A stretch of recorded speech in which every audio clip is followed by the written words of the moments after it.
मैं उसकी वजह से मैंने फ़ैसला किया कि मैं आज आप सब के साथ, अपनी कौम के साथ इस चीज़ के ऊपर गुफ्तगू करूँ। देखिए, सबसे पहले एक हुकूमत आती है,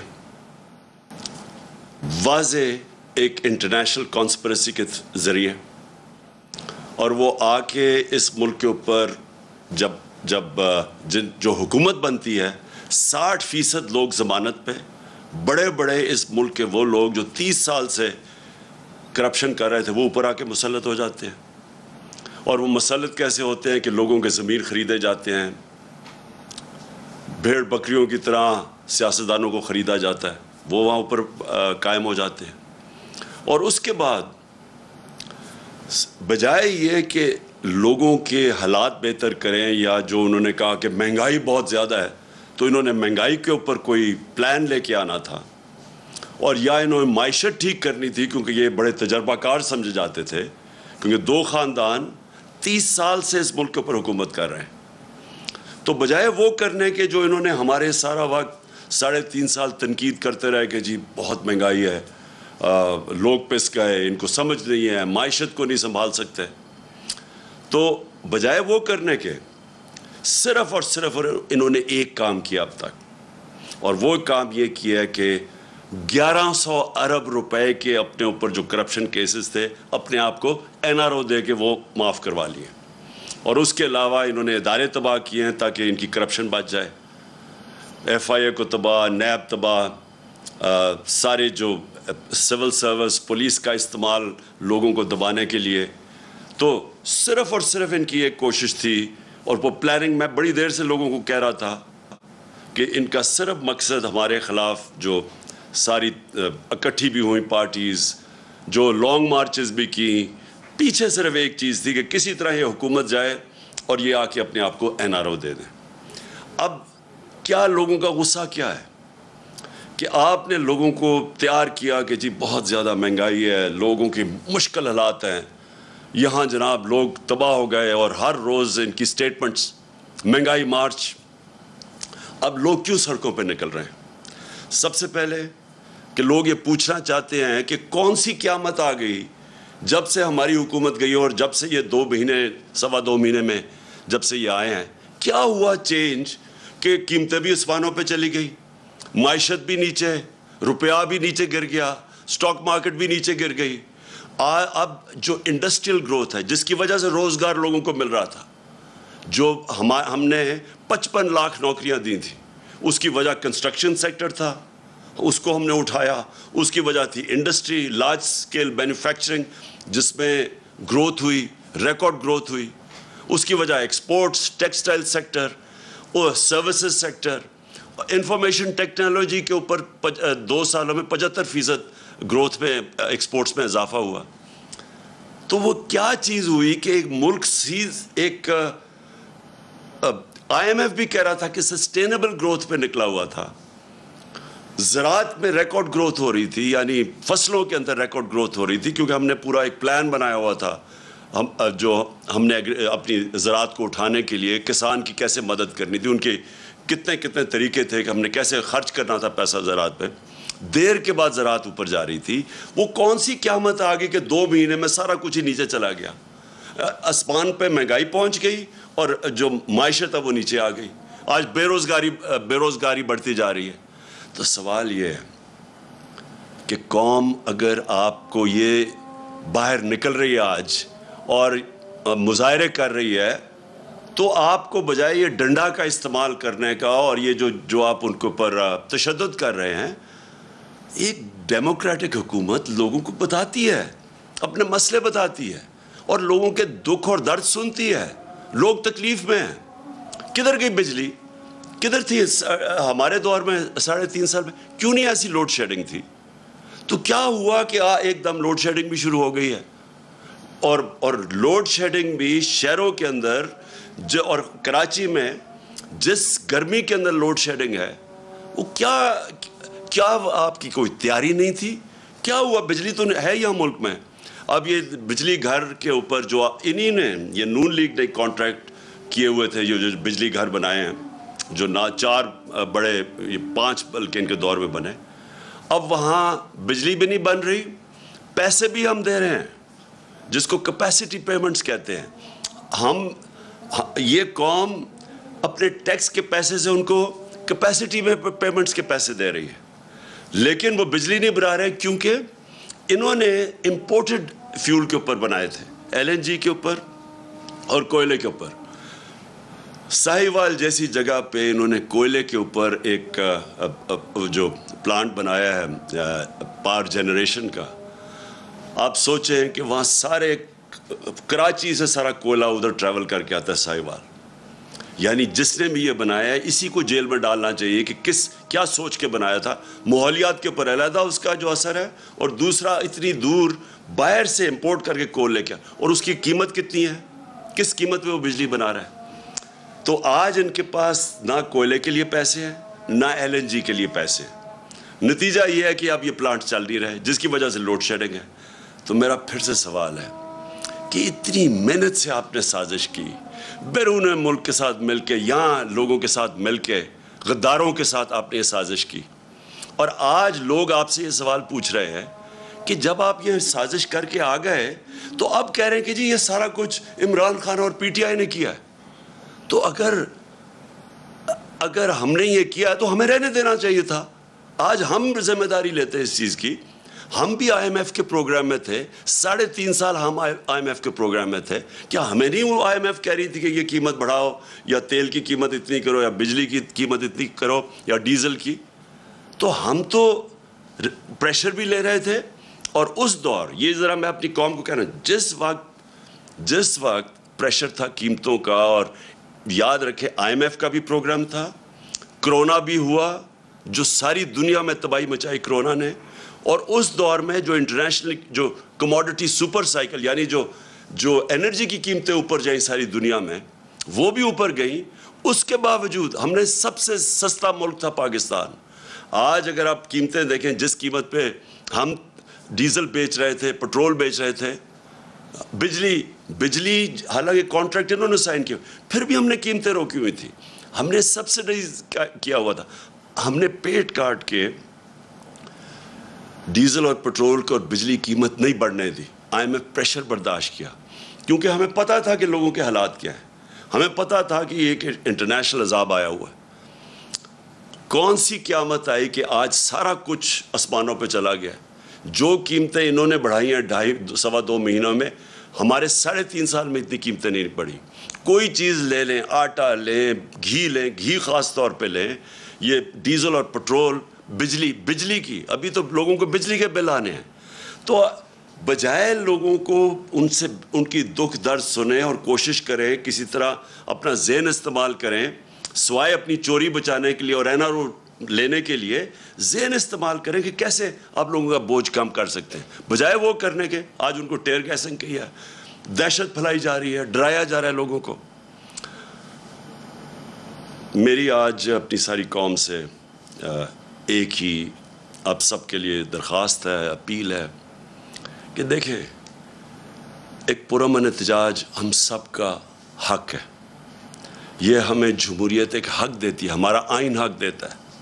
हमारे जब हमने 25 को जब एहतजाज किया, 25 मई को, इन्होंने जिस तरह का जुल्म किया लोगों के ऊपर, फैमिलीज़ पे, घर में रात को 2-2, 3-3 बजे घुस के ख़वातीन को जिस तरह इन्होंने चादर और चार दीवारी को, हमारी रवायत को पीछे रख के जिस तरह इन्होंने किया, इसकी मैं मार्शल लॉ में तो शायद ऐसा होता हो, किसी जमहूरियत में मैंने ऐसे नहीं देखा। मैंने जनरल मुशर्रफ की आमरीत के अंदर, वो भी मिलिट्री डिक्टेटर थे, मैंने उसमें इस तरह का जुल्म नहीं देखा जो इन्होंने किया 25 को। और अब हम फिर तमाशा देख रहे हैं। ये कर क्या रहे हैं? संभाली इनसे मायशत संभाली नहीं जा रही, कीमतें इनसे रोकी नहीं जा रही, बाहर फिर रहे हैं हाथ फैला के। वो इनकी मदद जिस तरह कर रहे हैं, जिस तरह मैंने कहा कि वो कोई भी फ्री लंच नहीं होता, यानी कोई मुफ्त में आपकी मदद नहीं करता, वो कोई ना कुछ आपसे मांग रहे हैं। उनको भी खुश करने के लिए इन्होंने हमारी नेशनल सिक्योरिटी को कॉम्प्रोमाइज़ करना है, वो भी अब देखते रहे। तो अब अगर इनका ख्याल है कि सिर्फ जुल्म करके और तशद्दुद करके किसी तरह लोगों को कंट्रोल करेंगे, ऐसे लोग कंट्रोल नहीं होंगे। अभी महंगाई जहाँ तक हमें पता है जुलाई में और बढ़नी है, क्योंकि इन्होंने जुलाई में जो LNG थी वो नहीं आ रही अब। इनके पास जो ये समझ रहे थे कि ये बाहर से चीज़ें, ये फ्यूल ख़रीद लेंगे, ये कोयला या LNG, वो इनके पास वो वसाइल नहीं है, क्योंकि कीमतें ऊपर चली गई हैं।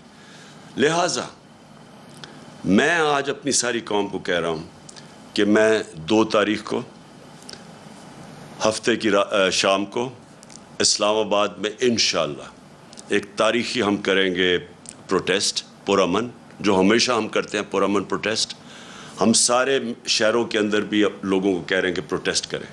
पेशावर, लाहौर, कराची, मुल्तान, कोयटा, जितने हमारे बड़े शहर हैं उधर भी हम प्रोटेस्ट कर रहे हैं, और हम यहाँ परेड ग्राउंड पे करेंगे।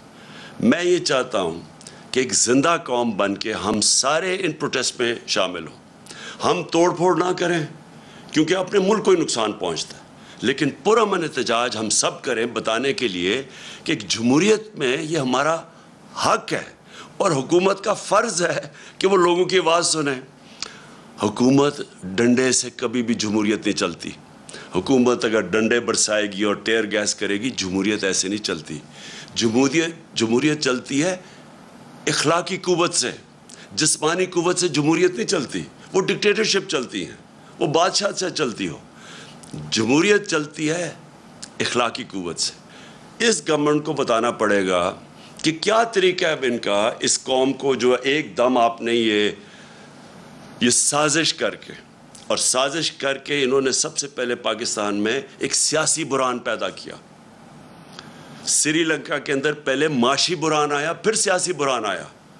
पाकिस्तान के अंदर पहले सियासी बुरान पैदा किया गया साजिश करके, जब मुल्क बिल्कुल ठीक चल रहा था। हमारी पूरी प्लानिंग हुई थी, जिस तरह मैंने कहा, हमने रूस से तेल लेना था, हमने हिंदुस्तान की तरह अपने लोगों के ऊपर बोझ नहीं पड़ने देना था जो दुनिया आलमी मंडी में तेल महंगा हुआ है। हमारा पूरा प्लान बना हुआ था। इन्होंने पहले, हमारी गवर्नमेंट पहले साजिश की, डिस्टेबलाइज किया मुल्क को, बुरहान पैदा किया, उसके बाद ये माशी बुरहान आया और ये अब इनके कंट्रोल में नहीं है। और मैं वाज़े कर दूं फिर से, मैंने और फिर शौकत तरीन को भी मैंने कहा कि न्यूट्रल्स को बताओ कि बड़ा अच्छा आप न्यूट्रल बनना चाहते हैं, लेकिन ये याद रखें कि मुल्क बहुत बड़ी कीमत अदा करेगा इस ये जो अब पॉलिटिकल डिस्टेबलाइजेशन, ये जब सियासी बुरहान आएगा, इसकी मुल्क कीमत अदा करेगा। और इनसे मुझे पता था नहीं संभाला जाना, क्योंकि शहबाज शरीफ की तो सारी डेवलपमेंट इश्तिहारों में होती है। सहाफ़ियों को पैसे दे दिए, PR कर दिए, कभी 50 अरब के इसने इश्तिहार दिए, इसके ऊपर होती है। ये जो एक दुनिया के अंदर क्राइसिस आया, जो हम बड़ी मुश्किलों से निकल रहे थे इसमें से, और निकलते गए। अल्लाह का करम है, जिस तरह हम कोरोना से निकले, दुनिया मिसाल देती है पाकिस्तान की। हम निकलते जा रहे थे और हमें पता था कि अगर एक दफ़ा सियासी बुरहान आया, ये होना है, क्योंकि इनकी तो नीयत ही कभी नहीं थी, ना इनकी सलाहियत थी मुल्क को बुरहान से निकालने की। इनको तो हमें पता था ये किस लिए आ रहे हैं, वो इन्होंने कर दिया। 1100 अरब रुपया अपना इन्होंने माफ़ करवा लिया। 1100 अरब रुपया, इसका आधा भी अगर हम सब्सिडाइज कर दें तो लोगों पे बोझ ना पड़े। 500 अरब की अगर हम सब्सिडी दे दें इस वक्त बिजली और तेल पे, हम रोक सकते हैं ये जो प्रेशर पड़ा हुआ है अवाम पे। लेकिन वो पैसा हजम कर गए हैं और सारा बोझ इन्होंने अवाम के ऊपर डाल दिया। तो मैं इसलिए अपनी सारी कौम को आज अपील कर रहा हूँ और दरख्वास्त कर रहा हूँ कि देखें, हम तोड़ फोड़ से मुल्क को नुकसान होता है, लेकिन जो हम कर सकते हैं, हम निकलें, पुरअमन एहतजाज करें, लोगों को बताएं कि हम एक ज़िंदा कौम है। हम ये चुप करके ये जुल्म जो कर रहे हैं इस मुल्क पे, कि ख़ुद अपने आप को अरबों रुपए की करप्शन बचाएं और यहाँ इस मुल्क के ऊपर बोझ डालें, हम ये बर्दाश्त नहीं करेंगे। और ये जो एक आखिर में इन्होंने एक ड्रामा शुरू किया है कि पाकिस्तान को इन्होंने निकालने के लिए कोई एहसन इकबाल ने कोई ड्रामा शुरू किया है कि हम इकॉनमी को कैसे रिवाइव करेंगे। अगर आपने वो बजाय ये सारे पैसे खर्च करके ये ड्रामा करने के, मैं आपको आखिर में बताता हूँ कि आप कैसे आपके पास एक ही तरीका है कि हमारी माशत को ठीक कैसे कर सकते हैं। जरदारी ख़ानदान और शरीफ ख़ानदान को जो बाहर अरबों डॉलर पड़ा है, आप आधा ही वापस ले आए ना, तो वो ये बुरहान से निकल सकता है। सिर्फ एक रास्ता है, बाकी आपके पास और कोई दूसरा रास्ता नहीं है। और कौम के पास सिर्फ एक रास्ता है, साफ़ और शफाफ इलेक्शन। साफ और शफाफ इलेक्शन के बाद अलावा कोई और दूसरा रास्ता आज नहीं है। जो पंजाब के अंदर हो रहा है, 2.25 महीने से एक गैर आइनी, एक अनलॉफुल गवर्नमेंट वहाँ बैठी हुई है हमजा शरीफ की। इसकी कोई बुनियाद नहीं है, कोई आइनी इनको हक नहीं है।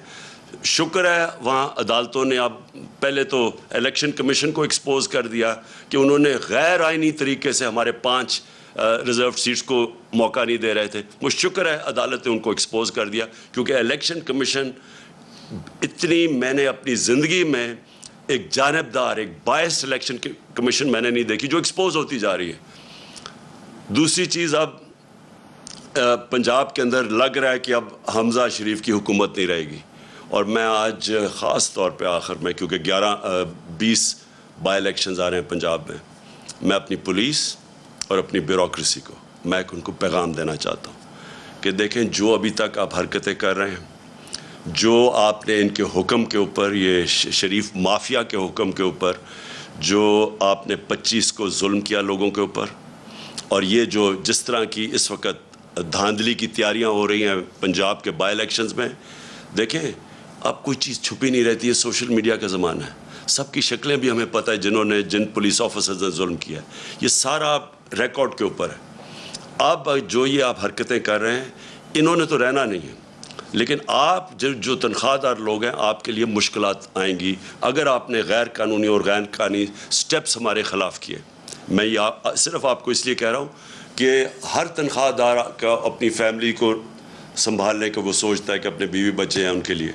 तो अगर आपने ये गैर कानूनी चीज़ की जो अभी तक आप कर रहे हैं और जो आप में से कर रहे हैं, वो सबको हमारे पास रिकॉर्ड है। और जिन पुलिस वालों को, जिस तरह मैंने कहा, वो तो अब वीडियो के ऊपर आ गया उनकी शक्लें। तो देखें, ये मुल्क बड़ी तेज़ी से नीचे जा रहा है इस साजिश की वजह से और इन लोगों की वजह से।